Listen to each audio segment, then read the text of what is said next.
Matt, you keeping track of 30 seconds? It's been about 20. You could probably go almost any time. Hello, I'm Cory Walters, an associate professor in the Department of Agricultural Economics and with the Center of Agricultural Profitability here at the University of Nebraska. Today is part of our weekly webinar series, typically live every Thursday at noon. Find the schedule of upcoming webinars as well as an archive of every recording on our center's website, cap.unl.edu. Today, we're going to cover an important topic of making your best grain marketing choices this year while learning to recognize biases and other factors in your decision-making.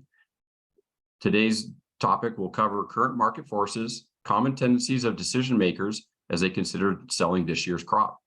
To present, we're joined by Matt Stockton, professor and agricultural economist. Matt is with Nebraska Extension and the Center for Ag Profitability and based in North Platte. If you have any questions on today's presentation, please type them into the Q&A panel in your Zoom window. Matt, it's time for you. Hey, thank you, Cory. Really appreciate it. Yes, I am a professor. Don't hold it against me, though, please. Yeah, we're going to talk about something that we don't normally talk about. When we talk about marketing, a lot of times we talk about some things, and we'll go through that. And I'll show you, here's basically everything we're going to talk about. So we're going to talk about the common tools. We're going to introduce the common tools that people normally use, just because I want to get you oriented about this is what people normally do, but they can be affected by your biases. And that's really what the topic is. So everything on there is basically about, okay, this is what marketing is all about, but here's how it can be affected by your thinking and your biases. Now, if you don't think you have biases, you're in the wrong place, okay? Because we all have biases, we just don't know it, right? I'm biased by the way I act and talk, and we all are. It's just the way life is. But here's the things we're going to talk about. We're going to go through the list of some of the biases that I think are most common and things that you're going to see, and you can think about, well, do I have that, or does that affect my marketing or not? The other thing we're going to talk about is the fact is that there's two ways to think about marketing. You can either do it heuristically, which is rule-based, or you can do it in a complex way where you do some analysis. And we'll talk a little bit about that as the time goes on. So we're going to go to the next slide. All right. So basically, when you listen to a market report on the radio, a lot of times the fundamentals, and when I first started listening to market reports, I go, what the heck, a fundamental? What's a fundamental? And well, it's the basic of the supply and demand, the economic theory behind the market shift. So when people talk about a fundamental analysis, they're talking about, okay, well, trade is up, there's a demand for it, there's a shortage, there's so supply and demand, things that affect supply and demand, and how that affects the price. And so people connect those two dots.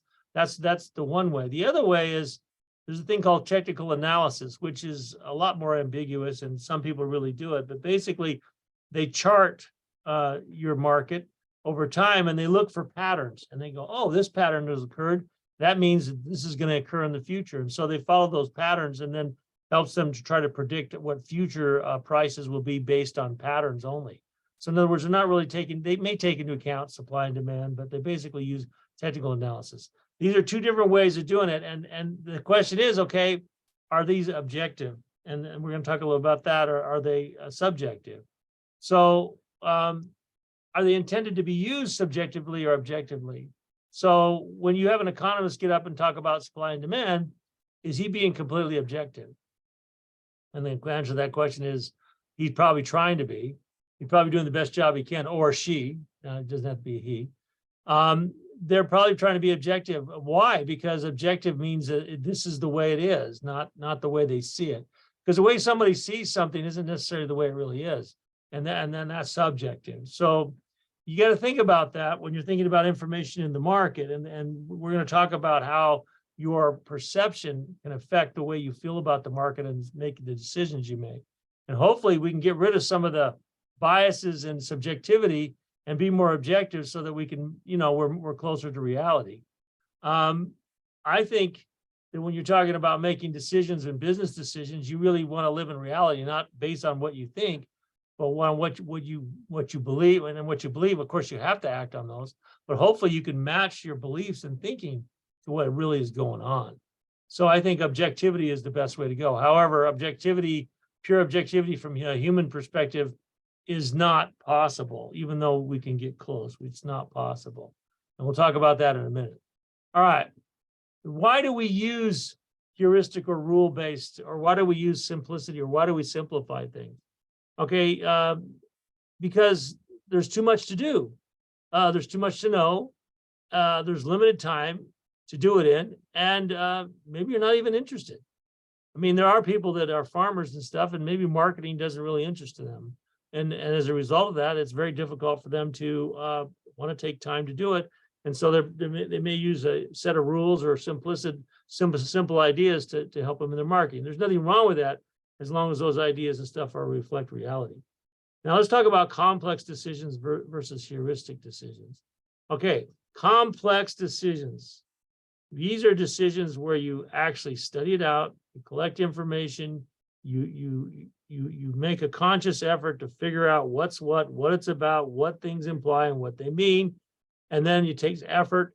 And the results of those kinds of decisions tend to be reliable. The problem with these decisions is, there is a problem with them, is they take time and effort. And not every decision should be studied out and complexly done, because you don't have enough time in your life, number one. And number two is, maybe the decision result isn't that different whether you do it heuristically or you do it complexly, in a complex way. Now, where heuristic decisions are really good, they can actually provide some benefit too. So, for example, let's say heuristically, if I hear a certain noise, it reminds me of a rattlesnake, I'm much more careful. Does it mean there's a rattlesnake every time I hear a rattle? No, but it does mean that when I'm out in the woods or when I'm somewhere where there are rattlesnakes, that if I hear something like that, I have a tendency to be more safe, and it helps me be safe. So that's a heuristic decision. It's based on a rule. If I hear something that sounds similar to a rattlesnake, I'm going to stop. Well, and then so now this error prone, because they're not always right, because I have been in the woods and I have stopped doing things, and it wasn't a rattlesnake, it was something else rattling, and my concern. So those things can happen, and that's the difference between those two. The other thing with heuristics is we can take a lot of information, do it quickly, but it is prone to error. So the question is, do the marketing decisions need to be heuristic or complex? And I think the answer to that question, we're going to get into some of the nuts and bolts of what that might be, depending on the situation. Okay, so look, now let's get into this thing called cognitive bias. Cognitive just simply means thinking. So thinking bias is what we're talking about here. So, and it says cognitive bias is a systematic thought process caused by a tendency of the human brain to simplify information processing through a filter of personal experience and preferences. Now, personal experience and preferences are important. Don't get me wrong, but they're not always unbiased, and they're not always right. And that's really what we're going to talk about. It's a coping mechanism. We use this to cope with all the amount of data that gets showered at us. I mean, that's why, when you listen to a market report, you're listening to a simplified version of what's going on in the markets. You're not listening to every single detail that happened in, all the different things that happen. You're just listening to what, boiled down to, bottom line type thing. All right. So what are the potential biases in green marketing? First of all, I'd ask this question, and I think it's something to contemplate, and I think you need to contemplate it. Because if you don't think you've got a problem with biases, this talk, what I'm about to tell you, all this stuff is a waste of time. If you don't, you're not going to really pay attention, and it's not going to be useful to you if you don't really think it's important. So I'm going to give you some reasons why I think it's important. Are human beings able to completely be objective as they see the world? And I would say no. That's why we have differences of opinion, because people don't see the world in the same way. Additionally, is it easy to be completely honest with yourself? And I would say, to being honest with myself, no, it's not easy to be honest with oneself, because I have things that I want to be a certain way, and if they're not that way, my mind just, has a tendency to just. It's kind of like, think about it this way. You know what a movie is? In the old days, the movie, they'd take a series of pictures, and then they would run it by you quickly, and what would happen? It would look like a flow of movement, because each picture was slightly different. And as a result of that, your mind filled in the blanks. Well, this is kind of what happens with our perspective. When we have a perspective and we see information, our mind can fill in the blanks with basically from what we think should be or what it is. It's not a bad thing, but it's a thing that you need to remember exists. So being honest with oneself is not always easy. Are your judgments more or less objective or subjective? Well, we all think that we're, I've heard many people, including myself, say, I'm a realist, or I look at this objectively. I'm a scientist, so therefore I'm objective, which, I try to be objective, but to be honest with you, I don't think I succeed as often as I'd like to think I do. How do you know for certain that you're objective or not? Let me give you an example. Of what people are and what they think about. More than 50% of drivers say they are better than average. So what does that tell you right there? It tells you right there that, if you're average, 50% should be better and 50% should be under by the rule that you made that they're, average driver. Well, if 50% are more than average, how does that work? Well, it doesn't. And so people see themselves in a different light than perhaps the reality exists. Now, you'd have to objectively evaluate each driver to figure this out, but that's not the point. The point is, this is how people see themselves. We all do this. It's a normal thing to do. I mean, if the other guy's not average, but I'm above average, it's pretty much a normal thing for people to do. Like I said, have you ever said I'm a realist? I've said it, I've heard it, I've had people I know say it. And sometimes people have a tendency to be overconfident in their thought process and thinking they're correct. And that's a normal thing for people to do, but it's something that we need to recognize when we're making decisions so that we don't make mistakes that cost us. And that's the point. Okay, so let's move on. Our first bias that I want to talk about is called negativity bias. This is basically something bad has happened to you. And as a result of that bad experience or negative experience, that stands out more than anything else. Let me give you a case in point. I've talked to many different producers and asked them, well, have you ever tried, the futures market as far as hedging, or, when markets are predicted to be down? Is this something you even thought about? And they go, no, my grandfather did that years ago, and it was such a negative experience that, it's too risky. I don't want anything to do with it. That is, in a sense, a negativity bias. So what you're saying is the negative experience was so great that it overpowers any other reasoning or any other thought processes that, in other words, considering or looking at it objectively or investigating it further or understanding it. And I think we have to be careful of this when something negative happens when we say, well, that's not a worthwhile thing. Let me give you another case in point. This is kind of a weird one, but here's another one. So you go to a restaurant and you get sick. Well, you get sick an hour later and you blame the restaurant and you have a negative experience. You say, I'm never going to eat there again. Well, the question is, most often food poisoning takes about 6 to 12 hours. So if you got sick within 30 minutes, it's not probably from the food poisoning. It's probably something else. Either you were already going to get sick or, something else is going on. So, so when you objectively look at it, it sometimes changes the answer that you're going to get. And I'm not saying, you didn't get food poisoning in your life. I'm just simply saying it's possible that there was another cause.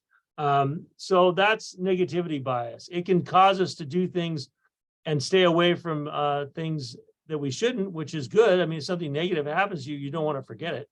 But you don't want that to become an overpowering reason that you don't consider making other decisions and trying other tools or doing things in marketing that you maybe weren't successful the first time. Maybe there's a reason you weren't.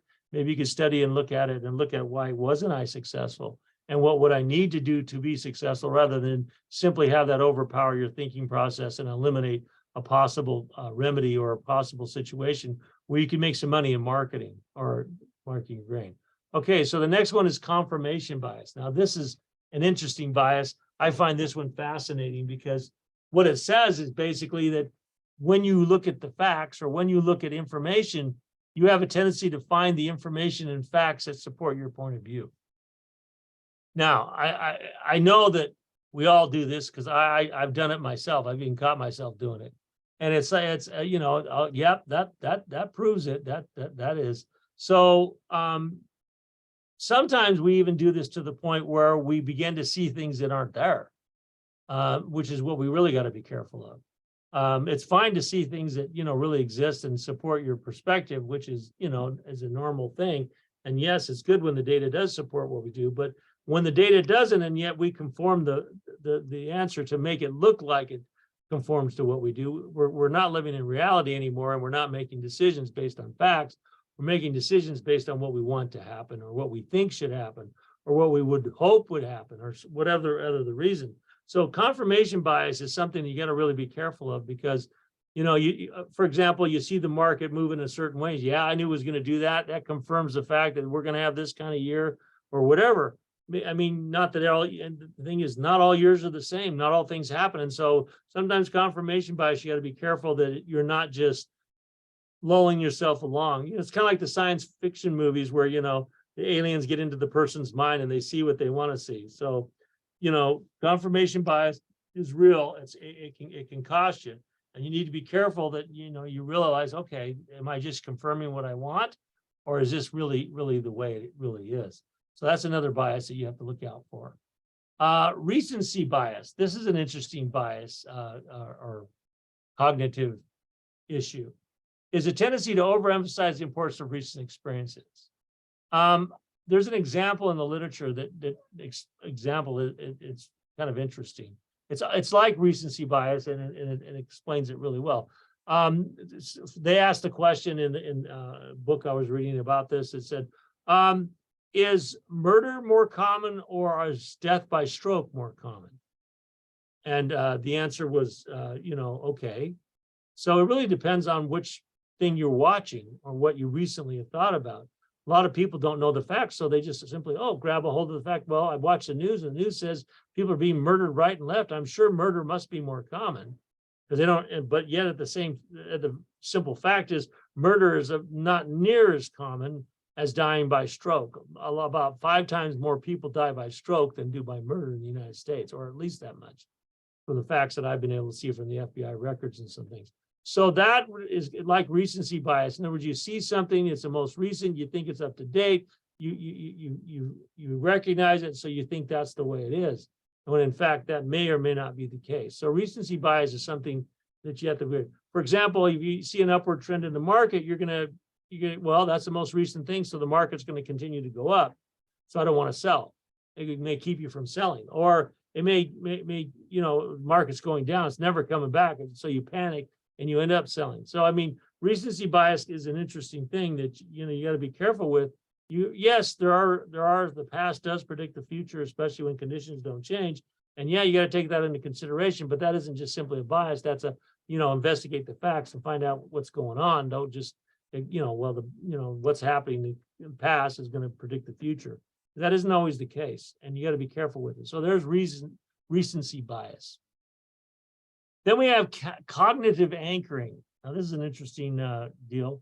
Anchoring, it kind of explains itself. Anchoring means that you're kind of stuck. You're held up on something. So the cognitive anchoring means that you grab a hold of some fact or something.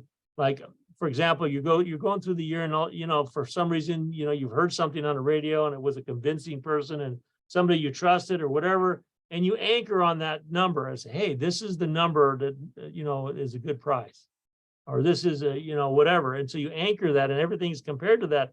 And so you make your decisions based on that as an anchor. Well, if it's not a price that's profitable, or if it's a price that is profitable but not realistic in the market, and you can't get that, is anchoring going to help you make the right decision? It's not. It's going to keep you from making the decision you need to make, either on a downward side or an upward side. So you got to be careful about anchoring. In fact, insurance people a lot of times will use this to fool people. What they will do is they will call them, and talk to them, and they will quote them this insane price for insurance, and then they say, well, that's the premium. Well, then when they give them the next insurance value, which is a lot less for a cheaper version, people think, well, that's a really good price, even though it's not necessarily a good price for what you're buying. You got to look at the individual contents of the insurance package. This is a typical strategy of people that do sales and stuff, but it's also something you need to think about when you're thinking about marketing and not get set in your idea. For example, when I was a kid, my dad always said 2 cents a pound for watermelon. I won't buy it unless it's 2 cents a pound. For some reason, he was anchored on this 2 cents. He didn't consider inflation, didn't consider, do you really want to eat watermelon or any of the other facts? He just said 2 cents, otherwise I'm not going to buy watermelon. And it was an anchoring issue. And it's not wrong. He didn't want to spend more, and that's fine. But you need to recognize that if you're anchored to something, why am I anchored to this? And is this the best thing to be anchored to? When it comes to making marketing decisions, it's really important. So those are the things you need to consider when it comes to that particular fallacy of thinking. The next one we have is gambler's fallacy, which is kind of an interesting thing. In fact, I didn't think I had this, but then I got thinking about it. So what is gambler's fallacy? It means that basically you're looking at the events have occurred, and like let's say something occurred sometimes in a row. Let's take a dice roll, and it's up here, you can read it, but let's take a dice roll. You roll a dice and you roll a 6. Then you roll another 6, and you roll another 6, and then your fourth time you roll a 6, and you're going, oh wow. So what do you think the probability of rolling a 6 is the next roll? Well, if you say, well, it's impossible because I've got 4 in a row, it's not going to happen. That's the logical thing a lot of people will say. Well, that's not true at all. If it's a fair dice, you have the same chance of rolling a 6 as you did the other 4 times, and that's 1/6 of the time. Doesn't change that probability at all. And so that's called gambler's fallacy. So sometimes when we have events in marketing, it's been 3 good years, it's got to be a bad year, or it's got. You can take events like that and misconstrue their actual probability because they're independent and they're separate events and they happen for separate reasons. Now, there may be considerations from one year to the next where there might be some carryover information and they might be correlated. But the truth of the matter is independent things happen in the market. You've got to look at the market for what's going on, the supply, the demand, objectively say, okay, well, the last 4 years we've had low supply and now we've got even lower supply. Well, then does it mean it's going to be a bad year? No, it means it's probably going to be a good year. So, you got to take this information and be careful of thinking about probabilities that way. It can be dangerous to attribute more information to what's had than what's really there. Now, obviously, in gambler's fallacy, it's based on some kind of truism in the sense that if you had an infinite number of samples of dice, having 5 in a row is a low probability. I get that. But you've already had the 4 and they're done and gone. It's as if they never happened. And you got to separate those 2 facts and recognize that. And sometimes that takes some thinking. So gambler's fallacy is a thing that you got to be mindful of when you're thinking about markets and changes in markets and some of the things that happen associated with it. Now let's talk about the Dunning-Kruger effect. This is an interesting effect. So I don't know if we've all had this experience or we've all seen this occur in life, whether we've seen it in a movie or in reality. But basically what it is that basically a person's lack of knowledge and skill in certain area cause them to overestimate their own competence. So in other words, let's suppose that a person started using a marketing strategy and a specific strategy, and they're kind of new at the strategy and they're kind of new to marketing in the sense that they're not a professional marketer and they have really, really good success. Well, there's a tendency for them to believe that they now have a hold of this, that they have a grip on this, that they can do this. It's in the vernacular of today, it's I got this. I can do this. They're overconfident in their ability to actually be successful in their marketing. You have to be really careful with that. Because if something works one year, it doesn't necessarily mean it's going to work another year. And you shouldn't get overconfident in your abilities to do something just because you're successful. It's kind of like, a farmer has a really good crop year and attributes that to his management. Well, it's partly his management, but is it all his management? Is it the year? There's a lot of factors involved that you have to look at and make sure. So, don't become overconfident. Now, there is obviously a difference between someone that's an expert that really knows what they're doing and have done it so many times that they recognize and their ability versus someone that's, somewhat of a novice at a particular thing And understanding the market, not sure that there's anybody that's not a novice in understanding the market. I've seen experts who've been many, many years who miscalculate the market. So you got to be careful with this particular effect. There's a tendency to believe that you understand something that you may not. I mean, there was an example in economics, the Black-Scholes model, where it was to value certain contracts and things. And as a result of that, there was a big, huge mistake in the market made because of that model. They overestimated their ability to understand everything that was going on in the market. And that's somewhat like the Dunning-Kruger effect. And that's the last effect that we have. So now that you know some of these things, and there is a long list of these particular things. There's an article I wrote and given the reference somewhere where it talks about a website where you can look up all these different types of cognitive biases. And, it's interesting in that. But the most important thing to remember is you need to develop a way to keep yourself from allowing those biases that you have, and we all have them. If you don't believe you have them, like I said, I'm not talking to you because I'm not sure I would convince you otherwise, but we all have them. And to a certain degree, some less and more, whatever, we need to develop what they call a cognitive filter, a filter that kind of helps us catch our biases and recognize whether they're going to hurt us or not hurt us. Because to be truthful with you, some decisions you got to make, you just got to make the decision and it's got to be done quickly. Other decisions, not so much.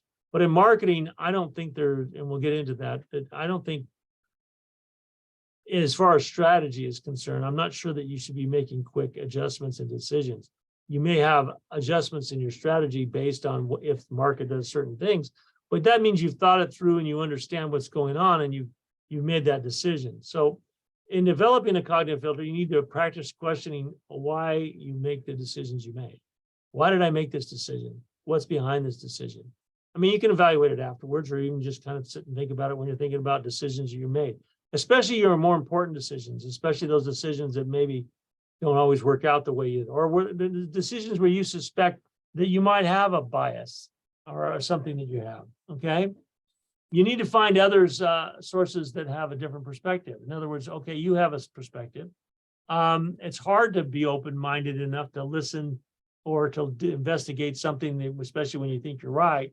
But the truth of the matter is sometimes looking at things, especially that are important decisions, and saying, is this supported by the evidence in other places?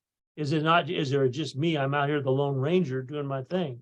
I mean, so you can look for other perspectives and do that to kind of see, am I in the ballpark here? You recognize possible cognitive bias. You got to recognize the consequences of biases. In other words, okay, so I make a bad decision here, or I make a biased decision. What's the outcome? Does that really affect me in a bad way? In other words, if it's a simple decision and it's really not a big a deal, other than the fact, a rattlesnake, I hear a noise, I move out of the way, didn't really hurt anybody, but it could have saved my life and it had gone bad. So, I mean, that's not a bad deal. Okay. So, I mean, the consequences of making it a cognitive bias there isn't a bad deal. All right. Cognitive biases can be either good or they're neither good or bad, or they could be either good or bad, depending on the situation. They can be right, they can be wrong. In other words, they can be misapplied or not applied. In other words, you have cognitive biases. Is it okay? Yeah, it's the way you are. It's how you function. And it keeps you from having to learn every single thing about the whole world and make all these kinds of complex decisions every time you make a decision, which you can't do. So it's not practical. So, I mean, it's something that exists and it has its purpose and its use. But you need to think about decisions that need to not be made quickly. In other words, when you sit down in the year, you should have a marketing strategy which says, okay, and the strategy is not, oh, I'm just going to take the highest price, because that's not really a strategy. That's just, if it comes along, you have to recognize it first. And second of all, you have to then do something about it and how much and all this other stuff. A strategy is more like, okay, I'm looking at this year and I'm looking at the WASD report, or I'm looking at this report. And here's what we got stocks, and this is what happens in stocks and ratio, or you got an economist that you trust, whatever. But you look at all these things and you make decisions. Okay, so I'm also going to defer. I want to defer risk. I don't want all my risk to be at one price point. So I'm not going to sell 100% of my crop at harvest, or I'm going to defer that risk. Now, harvest generally is not the highest price. So looking at that, even though like last year it was, I mean, it worked out really well. Well, is it going to work out again? I don't know. It doesn't look like it to me, but that's an opinion. You're going to have to think about that because, okay, there's a prediction that there's going to be less exports in corn. Well, that's possible. It's also possible not, but it looks that way. The economies in the rest of the world, how are they doing? Well, there's some things going on. There could be some recession type things going on. So all this corn, what's going to do to the market? How's it going to be used? So it's possible that maybe early marketing might work out. That's why I think we've seen some of this prices in the market. I mean, come February price, December futures was, in the high, was it 590 or something like that? Anyway, and now it's a lot lower than that. I mean, I think we're down to, we've been as low as 495. I mean, it bounces around. I think it was 530 or 40 the other day when I looked. Or December contract, but the point being is it's bouncing around. Well, what do we know about marketing this year? Well, we know that generally speaking, June and July probably the cutoff date, the end of July is the high time in the market. It's anywhere from April to July is when we see the high. Well, what are we seeing in the market? We're seeing sideways movement. So chances are the market isn't going to shoot up at harvest, I doubt, seriously, and because of the way things are going. Now, if things, supply, stocks change and South America predictions, and there's all kinds of things that can happen. And then all of a sudden somebody decides to buy a lot of corn, China says, oh man, I'm short or whatever. I didn't tell you or whatever. I mean, the market could shoot up, but the chances of that happening are pretty mellow. So maybe if you're in a risk situation, you're going to say, okay, logically, I'm going to market my crop over the next few months, at least, 70% of it or 30, whatever it is. And that's what you should do. That's a strategy. Now, when a price point comes along or a trigger price comes along, that's good. That's an instantaneous decision. And that, that's kind of like a heuristic rule. When it reaches a certain price, I'm making this heuristic rule or situation where I'm going to take that price. So that's a heuristic. Well, that's for quick action or responding to something. But the strategy is the underlying part that you've thought about and considered, and your cost, and all these things about your marketing. Okay. So there is no good or bad. There is no right or wrong. In fact, you need to use both when you are marketing crops. Okay. I already said this. You need to fit your decision, how you make your decision based on the appropriateness or how you see as appropriate. And I just talked about all this. And there are short-term opportunities in the market, and you should have in your strategy prepared a way to use them, to make advantage of those. But you should also have in your market strategy, how much risk do you want to tolerate, and how do you want to take care of that? And is pricing all at once make a mistake? Because I kind of look at marketing like this. If you price everything as one single point, how many sales points are possible in the market? Well, almost an infinite number. So 1 over infinity is the probability of being right, that you're going to get the highest point, which is really, not really good odds, in my opinion. So you want to get a lot of different points. When you see prices that are good, things that you can do, take advantage of them. You'll build a strategy, use information, make a decision, keep your biases out of the market. Okay, so in recap, in the final analysis here, know yourself in the situation. Make choices based on an objective information as much as possible. And whether it's subjective or not is a subjective choice. I know that sounds really bad, right, Cory? So you make choices that you can live with. In other words, if you're going to make a choice and you make a decision, recognize that it may be not a perfect decision and it may go wrong, and can you live with that? Otherwise, that may not be the choice you want to make. Remember, we're all biased and we all think we are right. And if you don't think that, you're an exceptional person, because I always think I'm right. Well, not always, but a lot of times I think I'm right. I probably shouldn't think that way, but I do. Is it better to be successful than right? You need to ask yourself that question. So in other words, are you willing to listen and learn things that perhaps you don't want to learn and to be successful, rather than just assuming you're right and don't worry about it? Look for opportunities to recognize your bias. Recognize where you're biased and recognize your patterns so that you can make changes in that. Best choices are not always convenient choices. They're not always convenient to do. They're not always at a convenient time. So best choices don't always mean that it's going to be the simplest and easiest to do. And be a proactive decision maker. In other words, pursue choices. Don't wait for things to happen. Make things happen by doing things and trying to find solutions before you come to a crisis. Because when you're in a crisis, you're basically be dependent on heuristics, or a cognitive bias is going to be there, and you're not going to have time to do anything about it, because you're going to have to make, I got to make a judgment. I got to do it now. Here's what I think happened. Most recent information. Yep, this is what I'm going to do. And that means you're allowing for error in your decision-making process. Whereas if it's a big decision, you're going to want to have a lot more information than that and make a better decision. Now, obviously, it can't be helped all the time, but you can make a difference and try to do that. Find outside reliable checks on your perspective. We all need to do this. And it's something that's not easy to do, but do it.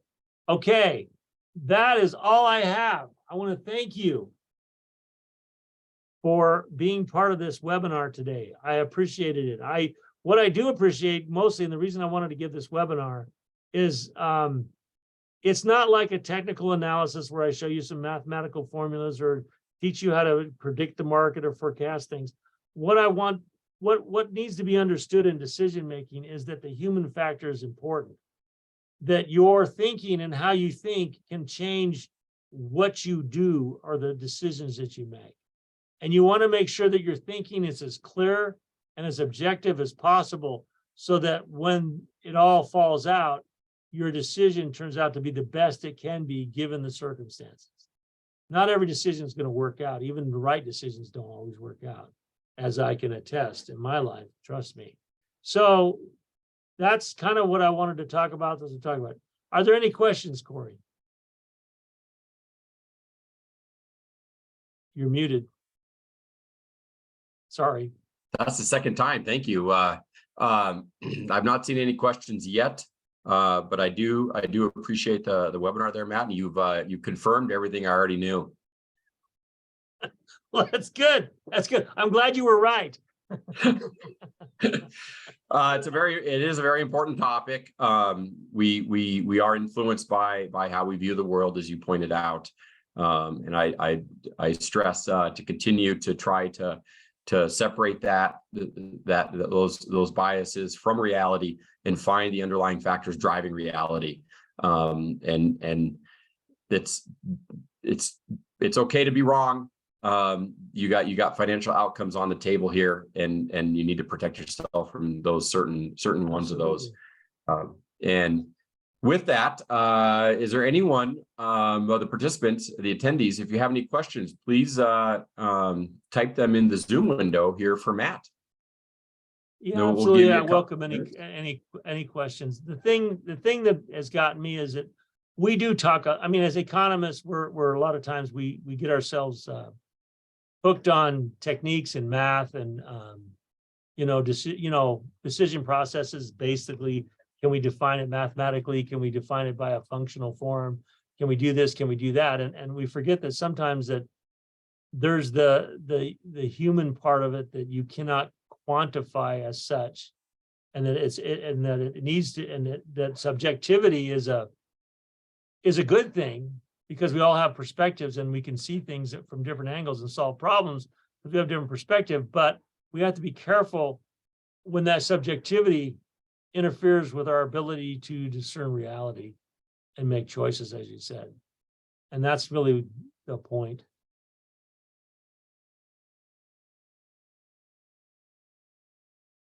So far, I see no questions from anyone. That's okay.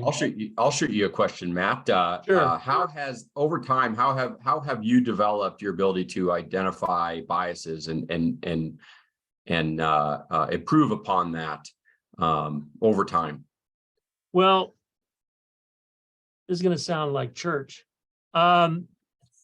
Seriously, first of all, you got to have enough humility to accept the fact that you're not always right. Because if you think you're always right, you're not looking for reality. You're looking for things to prove that you're right. You know what I mean? And that's normal. I think we all like, no one who likes to be wrong. I'm not the first in line on that one. So that's number one, is that I think it requires a development of a certain amount of humility, in the sense that realizing that you don't know everything and you don't always think perfectly. But you do have to make decisions, and you do have to make choices, and you do have to move forward with confidence that you're going to do something. So you have to balance those two. So that's one thing that I've found. The other thing I found is that I after reading about these, I recognized that I was doing some of them. I don't know, you know, if you never heard of them, you don't know you're doing it, right? But I read about them, and I started reading about them. I go, oh, dude, I do that. Especially, like, you know, maybe talking to my wife. I gotta change my ways here a little bit. So, you know, and so I think that's how I've improved. It's a process. And marketing, the thing about cognitive biases is you don't know that you have them. That's the hard part, is you don't realize that I mean, if you think something, you're biased, because in order to think something, you have to have information. That information may or may not be, and it's perceived by you as an individual. And as an individual, you perceive things different. You see colors different. I mean, everything's different, right? So basically speaking, there isn't a person on this planet that isn't biased in some way. I mean, we all like to, you know, okay, if I talk to a group of scientists, I'd say, oh yeah, that research, yeah, no, every research ever done is biased. The question is how biased, and does it really affect the outcome? And so I think that's the point, is that recognizing that and realizing that, can I make a better decision? Is this, and going through that process and saying, you know, what happens if I think this, or what happens? And that's why you find other people and you get their perspective and you really listen to it, which is not really easy. And you do those sorts of things, and you begin to find out that, you know, things open up to you. Awesome. Thank you, Matt. No, it's my Still pleasure. not seeing any questions. So with that, we thank everyone for joining us today. A recording of the webinar will be posted at cap.unl.edu, where you can also register for other upcoming webinars. We would also really appreciate your feedback on the brief evaluation that should pop up when you exit Zoom. This helps us tell us today how today went and inform us for future webinars. Thanks again for joining us. Hey, thank you very much, Cory, for moderating, and good luck everybody in your marketing year.